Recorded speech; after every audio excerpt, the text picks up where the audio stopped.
All right, let's take a look at the case. It's a Corsair 4000X RGB. We're gonna take a look at it, and the RGB it's coming from the actual fans, and they give you 3 front panel fans. All right, now the front panel there's glass in the front of it, so there's a couple suction areas where it's gonna get the intake of the air and flow it to the back, and however you program it. Now this one has for all 3 sizes of the motherboard, so it's compatible with every single one, which I like about it. So we're gonna put a little description of what I mean. All right, it's ready to go. Now one thing that's missing here are a fan out here. There's no fan in here. We recommend you one, exhaust, taking everything out. No water cooling, but it's ready to mount a water cooling system out here. Radiator, you can put your radiator up here, pushing it out. There is no room for anything else on this part of it. In fact, there is no brackets for a water cooling area, a pump or anything like that, unless you're going to mount it in here and build your hose yourself. Not that bad, but overall there is another mount in the bottom. Its features actually is for more of the intake for the actual power supply in here. This is the inside of it. It's all completed, and I like that it comes ready to mount. Of course, let's take a look at some accessories on top of it. First of all, we got USB, then we got a Type C, and we got a jack, audio jack 3.5, and then we got the reset button, and it's followed here, large power button. Now it does have a protective cover for dust, removable. This is, you can wash this, bring it back, and if you can see, it has plenty of room space for 2 types of fans. All right, even the 120 fans that you can put in here.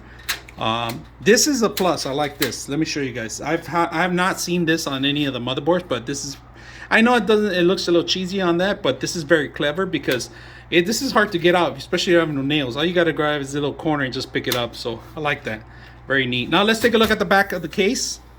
All right, here we go on back of the case, guys. So here, if you guys don't know, this is actually a fan hub, all right?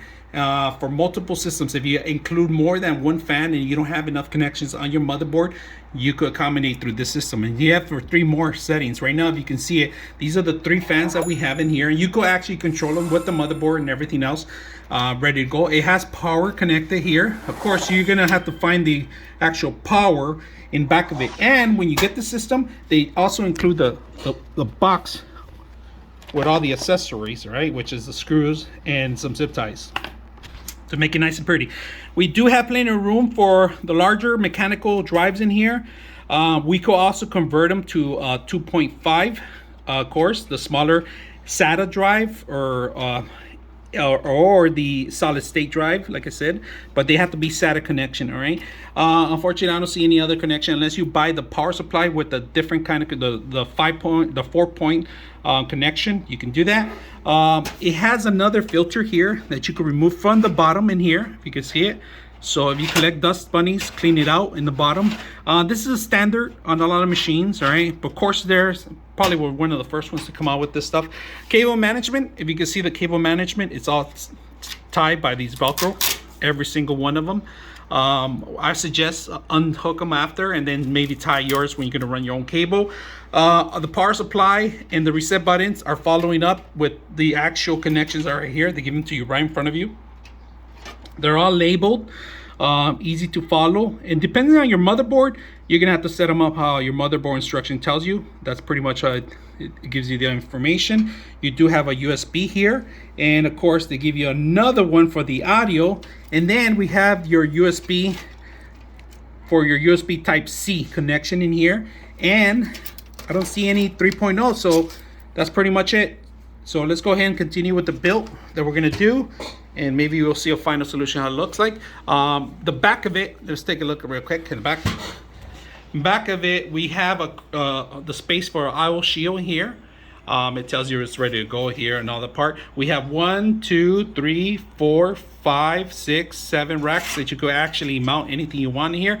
And this is for the side racks that you could actually mount a video card in here, or accessories too. You could do any kind of, if you have a streaming card or something like that, it doesn't fit in any of these because of your motherboard, you can always set it up in here and buy an extended cable, a PCI cable to extend it to a motherboard, and it works the same as setting up in here. Very unique item in case you run out of space or it's producing a lot of heat. You can always separate them, but overall ready to mount any kind of power supply in here. We are going to put 850 watts in here. More than enough for any kind of video card you're going to use. Unfortunately, a lot of video cards are sold out right now, but like the whole setup itself, very simple. Of course, it comes with one glass also on the side of it, the side panel. We're going to take a picture and we're going to do a late review after.